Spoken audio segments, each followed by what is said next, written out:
Hey friends, we're here back again to read a few more chapters of the Tale of Despereaux. Chapter 39, Missing. The sun rose and shed light on what Roscero and Miggery Sow had done.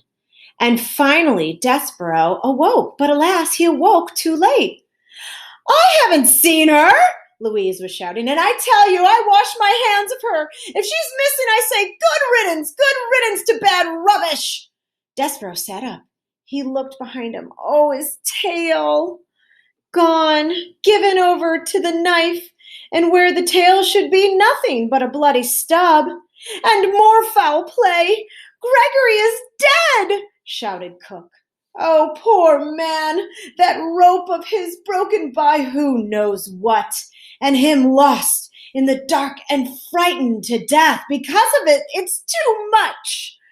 Oh, no, whispered Despereaux. Oh, no, Gregory is dead. The mouse got to his feet and began the long climb down the shelf. Once he was on the floor, he stuck his head around the door of the pantry and saw Cook standing in the center of the kitchen, wiggling her big fat hands. Behind her stood a tall woman, jangling a ring of keys. That's right, said Louise. All the king's men was down there searching for her in the dungeon, and when they came back up, who did they have with them? The old man, dead! And I tell you, now Mig is missing, and I say, who cares? Despereaux made a small noise of despair. He had slept too long. The rat had already acted, and the princess was gone. What kind of world is this, Miss Louise, where the princesses are taken right from under our noses and queens drop dead, and we cannot even find comfort in soup? And with that, Cook started to cry. Shh, there, said Louise. I beg you, do not say that word. Soup, shouted Cook. I will say it, and no one will stop me. Soup, soup, soup.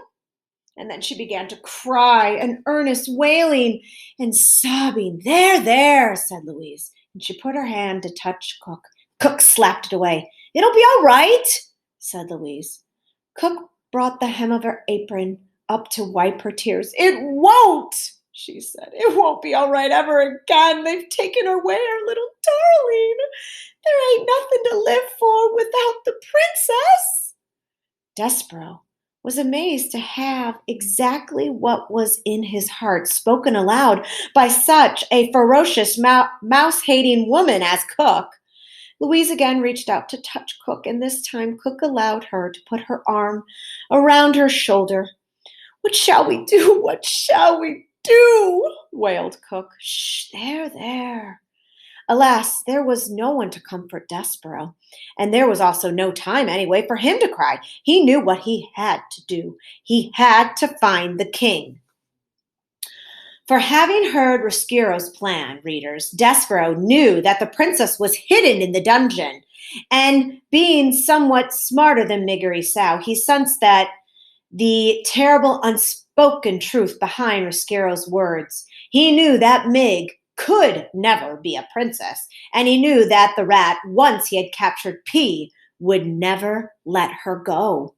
And so the small mouse, who had been dipped in oil, covered in flour, and relieved of his tail, slipped out of the pantry, past the weeping ladies. He went to find the king.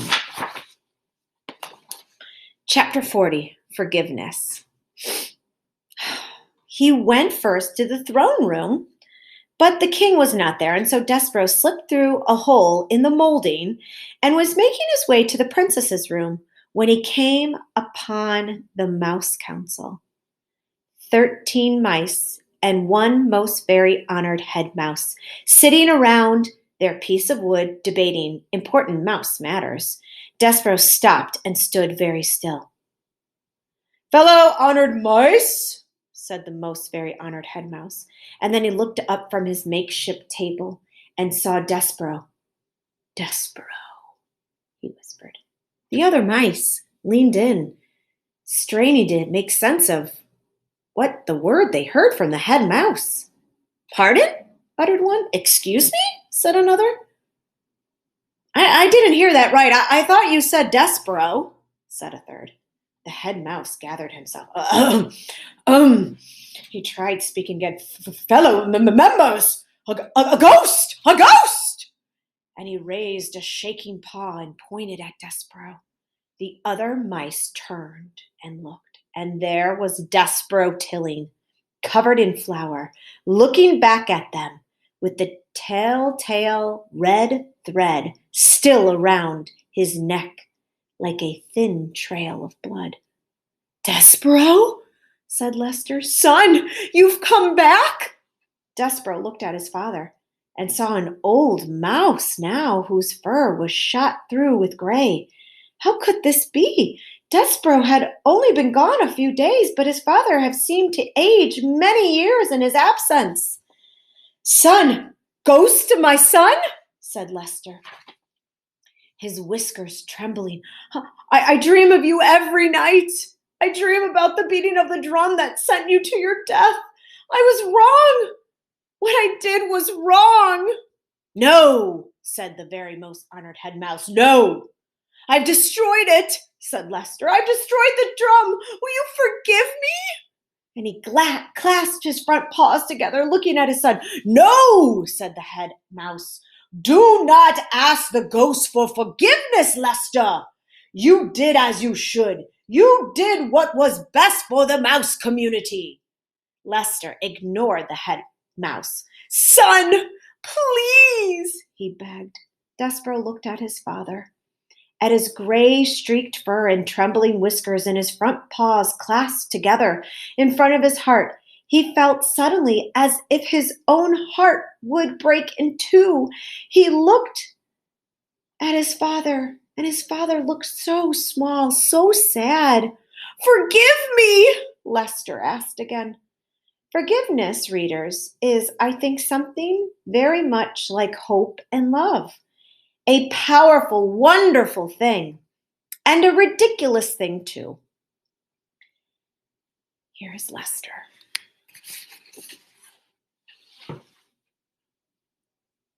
All the other mice looking and pointing.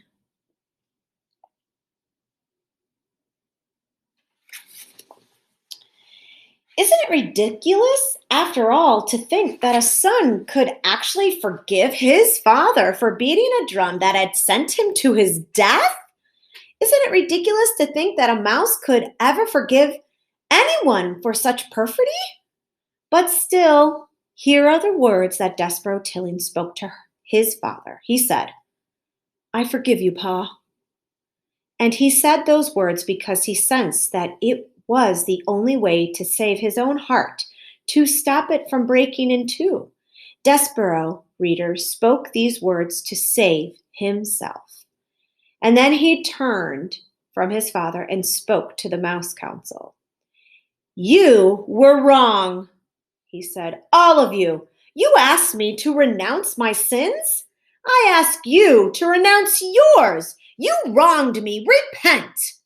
Never, said the head mouse. Despereaux stood before the Mouse Council, and he realized that he was a different mouse that had been here the last time he faced them. He had been to the dungeon and back out of it. He knew things that they would never know. What they thought of him, he realized, did not matter. Not at all. And so, without saying another word, Despereaux turned and left the room. After he was gone, the head mouse slapped his trembling paw on the table. Mice of the council, he said, we have been paid a visit by a ghost who told us to repent, and now we must take a vote. All in favor in saying that this visit did not occur, vote aye. And from the members of the Mouse Council, there came a teeny but empathetic chorus of ayes. The only mouse who said nothing, that mouse was Despereaux Tilling's father, Lester, who had turned his head away from the other members of the Mouse Council. He was trying to hide his tears. He was crying, readers. because he had been forgiven. Chapter 41. The Tears of a King. Despereaux found the king in the peas room sitting on his daughter's bed, clenching the tapestry of her life to his chest, and he was weeping, although weeping is really truly too small of a word for the activity that the king had undertaken. Tears were cascading down from his eyes. A small pool had formed under his feet. I'm not exaggerating. The king, it seemed, was intended on crying himself a river. Readers, have you ever seen a king cry? When the powerful are made weak, when they are revealed to actually be human, to have hearts, their diminishment is nothing short of terrifying. You can be sure that Despereaux was terrified, absolutely, but he spoke up anyway. "Sir," said Despereaux to the king, but the king did not hear him, and as Despereaux watched, King Philip dropped the tapestry and took his golden crown from his lap and used it to beat himself over the chest over and over again. And the king, as I had already mentioned, had several faults. He was nearsighted. He made ridiculous, unreasonable, difficult to enforce laws, and much in the way of Miggery-Sow. He was not exactly the sharpest knife in the drawer. But there was one extraordinarily wonderful, admirable thing about the king. He was a man who was able and willing to love with his whole heart. And just as he had loved the queen with his whole heart, so too he loved his daughter with his whole heart. Even more than the whole, he loved the Princess P with every particle of his being, and she had been taken from him. But what Despereaux had come to say to the king had to be said, so he tried again. "Excuse me," he said. He wasn't really sure how to address a king. Sir didn't seem like a big enough word. Despereaux thought about it for a moment. He cleared his throat. "Excuse me, most very honored head person." King Philip stopped beating his crown against his head. He looked around the room. "Down here, most very honored head person," said Despereaux. The king, tears still falling from his eyes, looked at the floor. He squinted.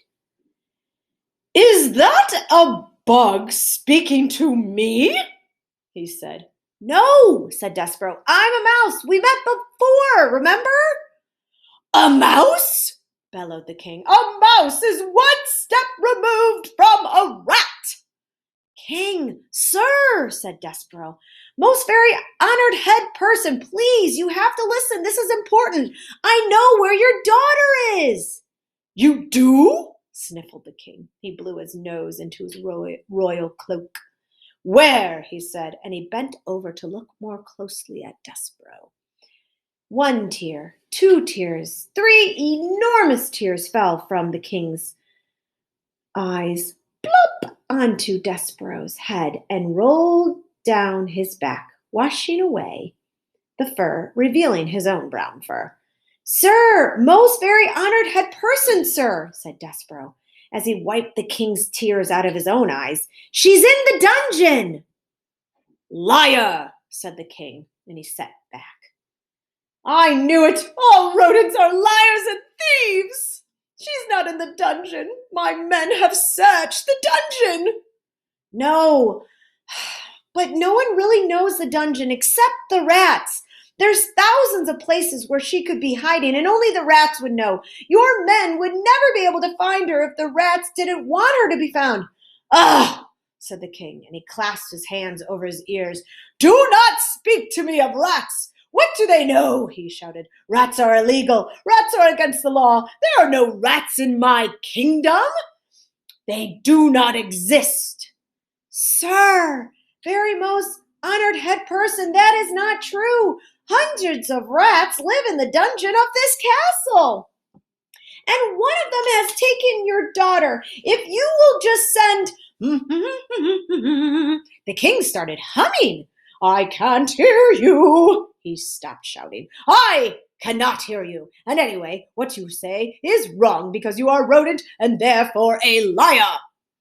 He started humming again. And then he stopped and he said, I have hired fortune tellers and magicians. They are coming from distant lands, and they will tell me where my beautiful daughter is. They will speak the truth. A mouse cannot speak the truth. I am telling you the truth, said Despereaux. I promise. But the king would not listen. He sat with his hands covering his ears. He was humming loudly. Big fat tears rolled down his face and fell to the floor. Despereaux sat and stared at him in dismay. What should he do now? He put a nervous paw up to his neck and pulled at the red thread.